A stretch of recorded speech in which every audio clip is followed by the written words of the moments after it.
Good morning, good afternoon, and good evening, my students. As I'm setting up to film, I just looked outside and it's such a nice, beautiful day. I think we'll have class outside today.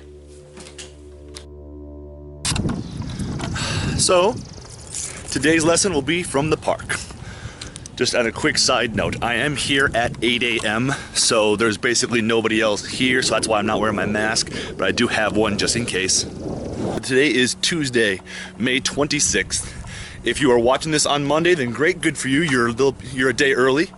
I was not intending for us to put this video up on Monday because it is a holiday, it is Memorial Day. I'm not gonna ask students to do work on a holiday. So, this should be viewed on Tuesday. Remember to be on the lookout for reminders and advisement from Mr. Reynolds and from Mr. Crook about what we're going to do with school supply turn-in. Right now, everybody is going to be returning school supplies that include books, calculators, and things of that sort.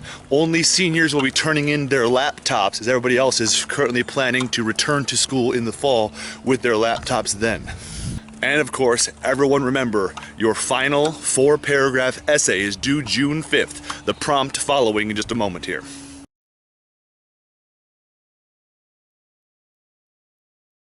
The results of our previous poll of the day, a majority of those students who actually responded to the poll said that they preferred at school learning to at home learning. This is one of those, I think, be careful what you wish for situations.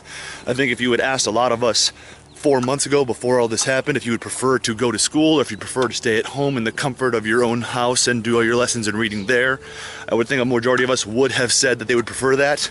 Now that we've gotten a taste of it though, I think that we are preferring that we could still be in school together instead of this at home learning. For today's poll of the day question, a much simpler and more innocent one, which is better, Skittles or M&Ms?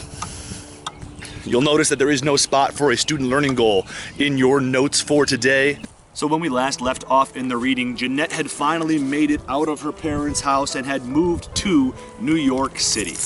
She went there for her final year of high school to give herself a better chance at a better financial situation going into college.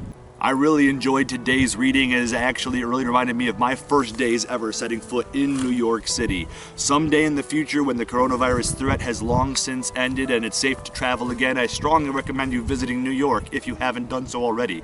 It's a fantastic place.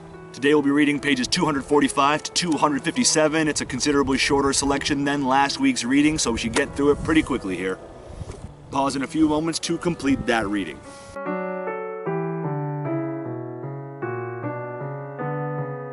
Welcome back to the video, everyone. Now, reading about Jeanette's first days in New York are some of my favorite selections of this book. Just a few points to consider though. Number one, if you do ever decide to move to New York someday, don't plan to have the exact same quick level of success that Jeanette had.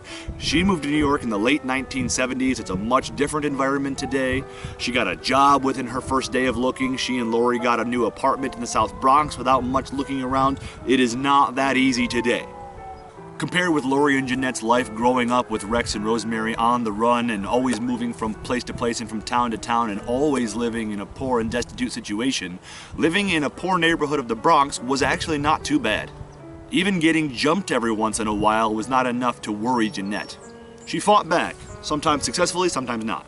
She and her sister called back and talked to Brian and her parents in Welsh every once in a while, and to absolutely no one's surprise, things are only getting worse there, as Rex is in jail sometimes, and Rosemary injured herself because of some irresponsible decisions that she was making.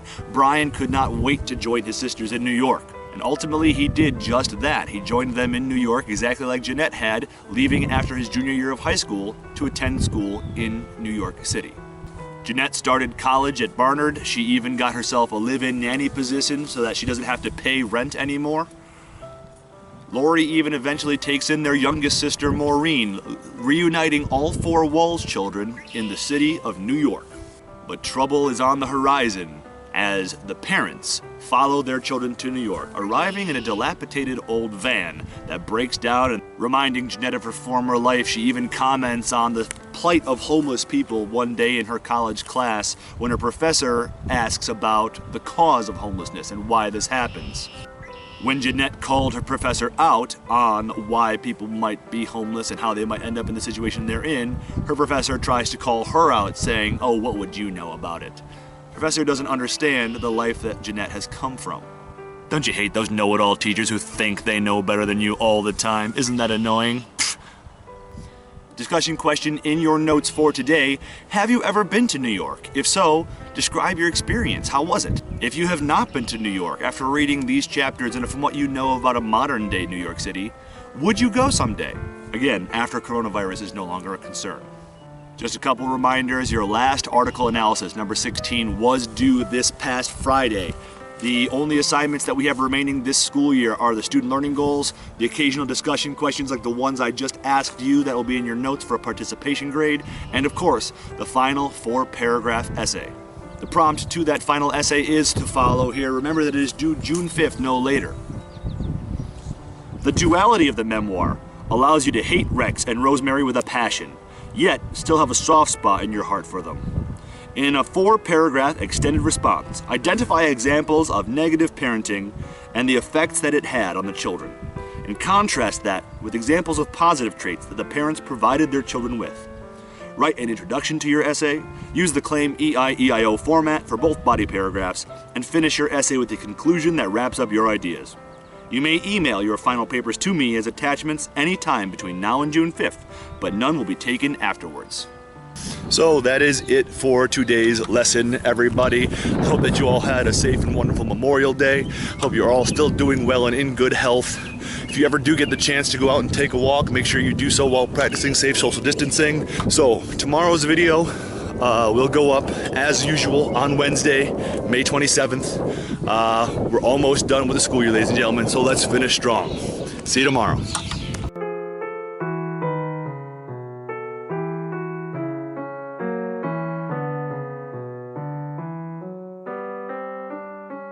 Time to go back to the apartment now. I only passed by 1 or 2 people who thought I was absolutely insane carrying around a camera on a tripod talking to it like it was talking back to me. So, that's a good day.